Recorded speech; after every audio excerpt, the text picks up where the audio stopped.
Alright guys, what's going on? My name is Dusty and welcome back to another YouTube video, and today we are going over yet another Destiny 2 build. You guys can just ignore the gameplay you are watching right now. This is from a different video that I am currently working on, and holy cow, I am so proud of Jake first off for completing his first ever Vault of Glass.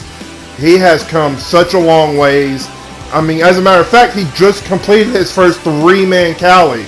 And like, dude, shout out, bro! Just a major shout out to him. I'm slowly becoming proud of him as the fact that I've been teaching him how to play Destiny for I don't know how long, and there's some breakthroughs happening. I am personally excited to see him raid a little bit more with me and some of the other guys. But without further ado, let's dive right into today's topic. Today we are going over a Starfire Protocol build. And oh my good gracious almighty, this build is nuts. Let me tell you, I went into King's Fall, I think, yeah, last night I went into King's Fall to test this build out with a LFG fire team. Of course, it's an LFG, you know, the run didn't go that smoothly. Either way, you know, I'm not going to cap, it is what it is. We still got the clear. What happened was I wound up getting a whopping 5.1 mil damage on average for one single DPS phase on the War Priest, and after three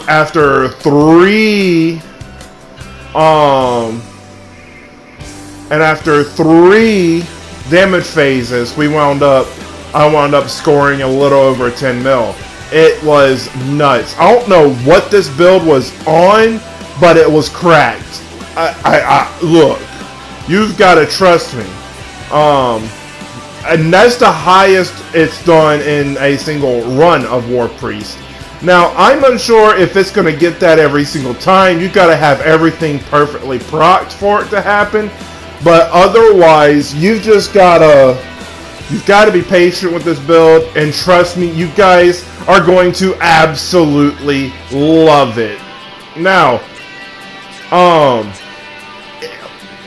just understand this, okay, guys? Please don't be like Jake and use Traveler's Chosen. Damn it!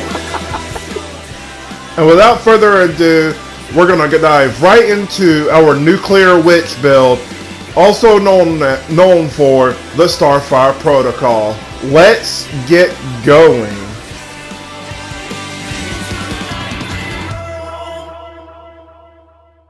Alright, as you guys can see, we're running Solar today for today's build, and yeah, this is not an update to the Rainbow Scorcher build because the Rainbow Scorcher, looking back on it, is not as great of a build as what I'm running here today. This build does not synergize with any other subclass, unlike the Rainbow Scorcher. You're essentially going to be running the same, you know, normal gear. There's a couple of differences to it from the Rainbow Scorcher. First off, let's go on ahead and take a look at this. So we got a helmet with ashes to assets, with double ashes to assets with bountiful wells. Ashes to assets will give you your well back at a very fast rate. This will make Phoenix Protocol practically useless because you're going to be getting your grenade back as fast as you possibly can, especially if you're running a weapon with Demolitionist, for all you grenade lovers out there. If you're also going to be running like solar grenades, you can also put on sun bracers. Otherwise, you're going to be running fusion grenades with Starfire Protocol. Don't forget to put in your stat increase, your resistances, whatever will help out. On your Starfire Protocol, however, this is what you're going to be running if the game will load. You're going to run Well of Tenacity. How are you going to make those Void Wells to get Well of Tenacity to prop? Because what Well of Tenacity does is it increases your resistance by 3. So like, so like, it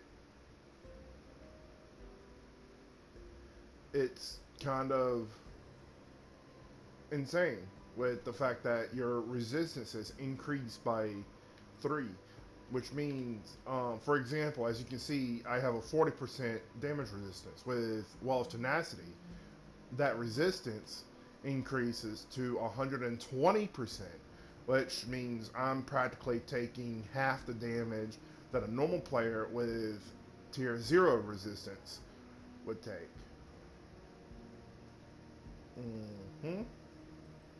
Now, you're going to get your Void Wells by getting your Reaping Wellmaker procced. Reaping Wellmaker, every time you cast a Healing Rift, which you're going to also be doing a lot in this, you're going to be getting a Void Elemental Well for it. How are you going to be getting your Healing Rift? You're going to grab Orbs of Restoration. Orbs of Restoration is from Stasis, is for your Stasis boots. You're going to run boots that are Stasis. Let me say it again. You're going to run Stasis boots. You're going to also put in your stat increase for whatever works for you, and then then 2 stacks of Orbs of Restoration. I'm not sure if they stack. If they do not, let me know down in the comments below. Otherwise, you're going to also be running Font of Might. This is where things get a bit tricky because if you're a high DPS bit, because this is a high DPS build,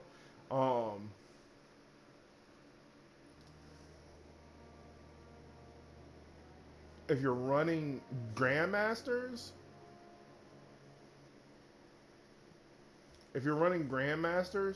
unless you're running another like solar weapon that fits whatever champion mod is active, and you're running either Secession or Arbalist,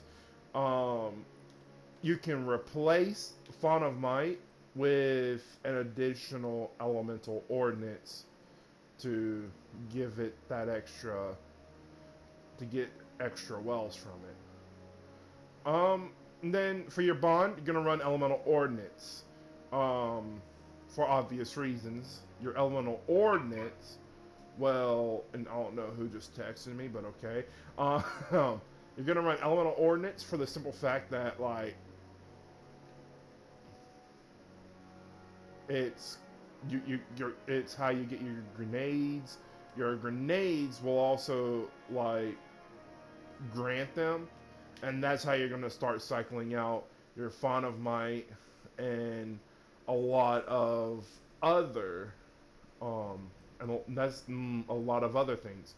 You're trying to use elemental ordnance to get your grenades back as fast as you can, so that way access to assets can proc while you're running something that's not like Phoenix Protocol. For example, if you're in a Nightfall right now and you're using this build, you want to keep tossing those grenades as much as you possibly can, so that way when and if you get a kill, your super will regenerate at a significantly fast rate.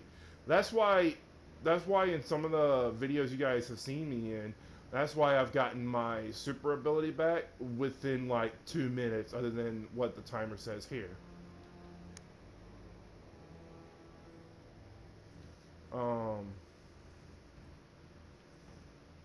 In terms of weapons and gear, I would highly suggest that you run a Cataclysmic with bait and switch, because it is solar. It's going to help you out a lot if you choose the Font of Might path. If you don't go the Font of Might path, you can just simply use whatever linear fits you. In this case, I have a Storm Chaser and a Taipan, depending on what situation I'm in. For example, if I'm doing Light Blade GM, I'm running Taipan. If I'm running literally any other GM, I'm running Storm Chaser. Mostly because Taipan is a more reliable hit. Storm Chaser is not, but with Storm Chaser is a bit more reliable in some GMs than others. And of course, if you want to, you can run a Cataclysmic if you swap out bait and switch with Focus Fury. There's also fixed odds if you ever choose to run a machine gun, and then you're also going to want to run whatever champion mods are required. Wither Horde is how you're going to be getting your grenades back at a very fast rate for DPS. Whenever you fire off a Wither Horde, it'll activate Starfire Protocol. And this is what Starfire Protocol does right here on the bottom once it loads. Dude, I don't know why PS4 is so slow, but at the same time, can't own a PS5 either. Fusion grenades grant an additional charge and then recharge from empowered weapon damage. That's pretty much it. And then if you get fusion grenade kills, you get your rift energy back. You get rift. So like that's another way. And then of course you've got sun bracers, which, like I said, if you're gonna run sun bracers, you're gonna likely want to run this. Let me change this to void, so that way, yeah, we're gonna do that. Yeah, we changed it to void, and like that's pretty much it, guys. So like, yeah, with this build, this build requires you to run fusion grenades, and then of course let me go ahead and just run you guys down through what all I have equipped. Of course, you're running Well of Radiance. You're going to also be running a Healing Rift, Balance Glide, Celestial Fire, and a Fusion Grenade. If you don't want to run Celestial Fire, you have the Incinerator Snap. That's also pretty good. You also have Touch of Flame and Icarus Dash. Touch of Flame is where you're going to be doing a lot of your damage from with your Fusion Grenade, because it makes them explode twice. Then you're going to be running Ember of Char, Ashes, Solace, and Blistering. And like I said, you're going to be running your fusion grenades. And then, of course, there's also solar grenades if you opt to go the Sun Bracers route. Which, if you guys want, I can make a very specific build for Sun Bracers if you guys are looking for that. So without further ado, guys, that's pretty much it. If you enjoyed this video, leave a like and subscribe, and I'll see you guys next time.